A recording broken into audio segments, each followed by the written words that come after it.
The Inside Out. We'll just keep adding all these weird names to the week between Christmas and New Year's, where, again, if you don't work in sports or TV, you're probably at home with family and friends. You don't know what day it is. You don't know what time it is. As you should. Yes, as you should. Enjoy it. We've worked hard all year long, and you deserve a week to do nothing and just become a part of the couch.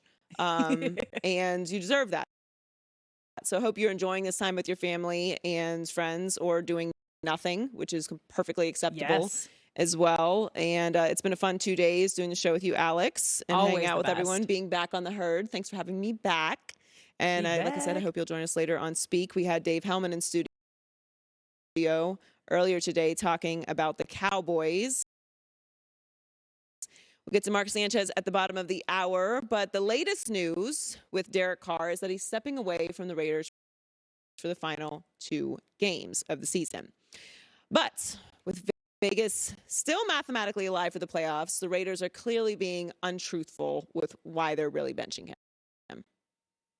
They are trying to pitch us that they're leaning into the young players. They're going to see what's going on with the young guys, because the Raiders are a young team now, apparently. I'm not buying any of this. Raiders fans shouldn't buy any of this. And I think it's time we just give the Raiders their due for being as dysfunctional of an organization as we have in the NFL. The Raiders brand is huge. It is historical. The fan base is wildly popular, very famous, have their antics, and it's great. They have a beautiful new stadium in Las Vegas, one of my favorites personally. I am a logistics nerd, so being able to walk across a pedestrian bridge into the stadium and walk out and get an Uber very quickly, I love it. Wonderful experience there at Allegiant in Las Vegas. All that aside, what have the Raiders done that would give you any confidence that they are all of a sudden now moving off of Derek Carr, somehow going to get this right? Well, let's see. Let's take a look. Let's take a look at their first round picks, right? A good team that has first round picks should have some of them in the last 3 years still on the roster, right? Clean Farrell, Josh Jacobs, fifth-year option decline. Jonathan Abram, cut. Damon Arnett, cut. Henry Ruggs, cut. Alex Leatherwood, cut. All right, so no help from the draft. So it should go well if they want to draft a player to replace Derek Carr. Well, Josh McDaniels, he has a great resume of drafting quarterbacks, right? Who was that guy that he took? Tim Tebow. That inspires confidence. Josh McDaniels himself, what in his resume would make you think that he's capable of turning this around? Well, if he was the offensive coordinator with Tom Brady as the quarterback, I'd feel great. Even if Tom Brady does come to the Raiders, which if I put my tinfoil hat on, maybe that's what they're up to here. We don't know if Tom Brady's going to retire. I certainly think he is. But even if Tom Brady was to come here, Josh McDaniels isn't the offensive coordinator. He's the head coach.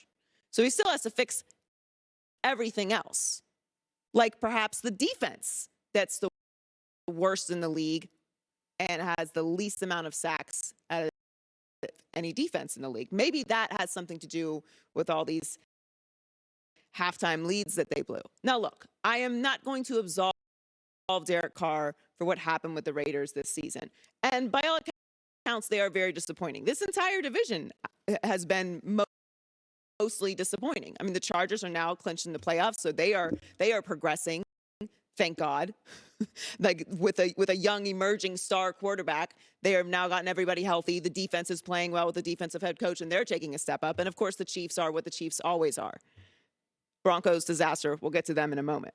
But the Raiders are really disappointing. You brought Devontae Adams here. You have stars on defense. You have some stars on the offensive side of the ball. You have a steady quarterback in Derek Carr. You were in the playoffs last year. What happened? How did it all fall apart? Am I to believe that this is all Derek Carr's fault?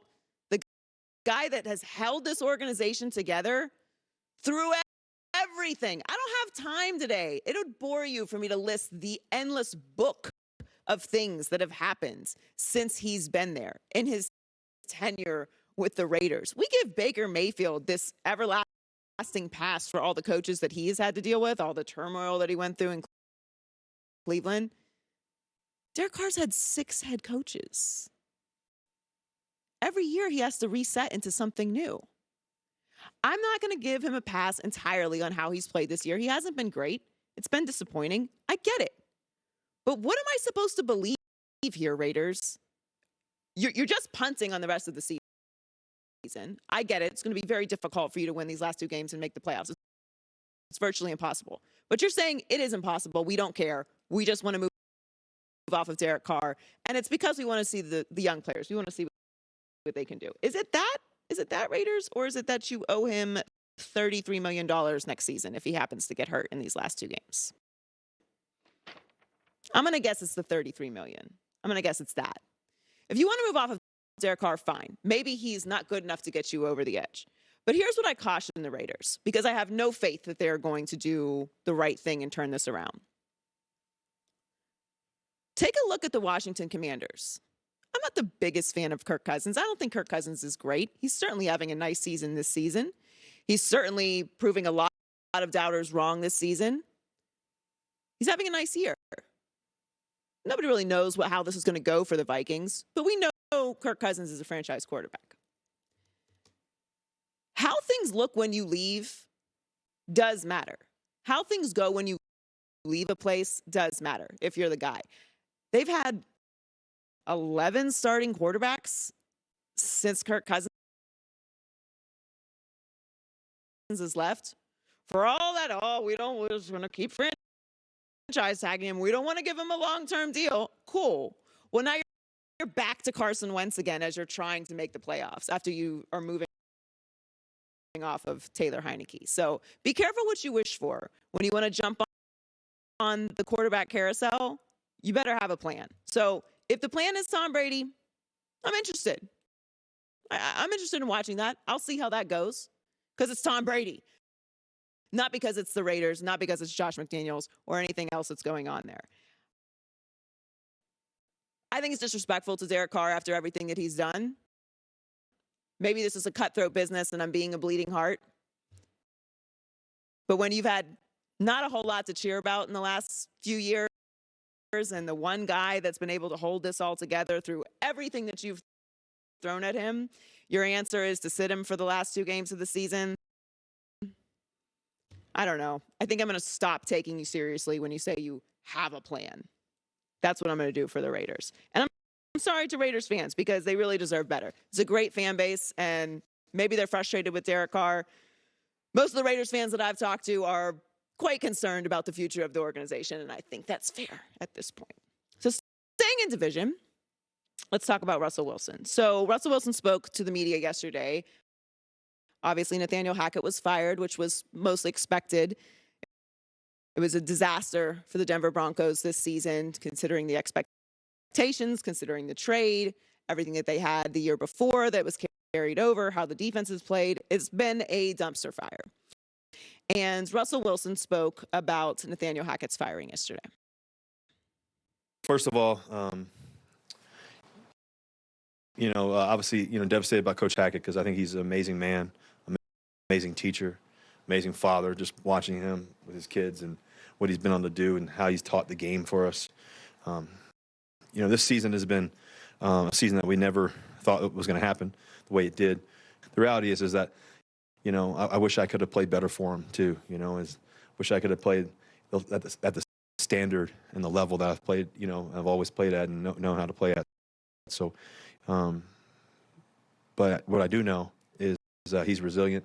He's gonna be a tremendous coach, like I said, and I love him to death, and everybody misses him for sure. Now Russ is gonna say the right thing because that's what Russ does, and that's expected. But there's no 2 ways about this. Russell Wilson got Nathaniel Hackett fired. He did. His play got Nathaniel Hackett fired. So where do the Broncos go from here? Do they hire an experienced head coach? Do they bring in another young offensive upstart to try and fix Russell Wilson? I prefer that they bring in someone with experience because everything that's happened with the Broncos has been a disaster from top to bottom. I don't think it's a good idea to have somebody learning how to be a head coach on top of everything else that they're going to be responsible for in Denver. But to me, more than anything, this is on Russell Wilson. It's time for Russell Wilson to step up to the accountability plate.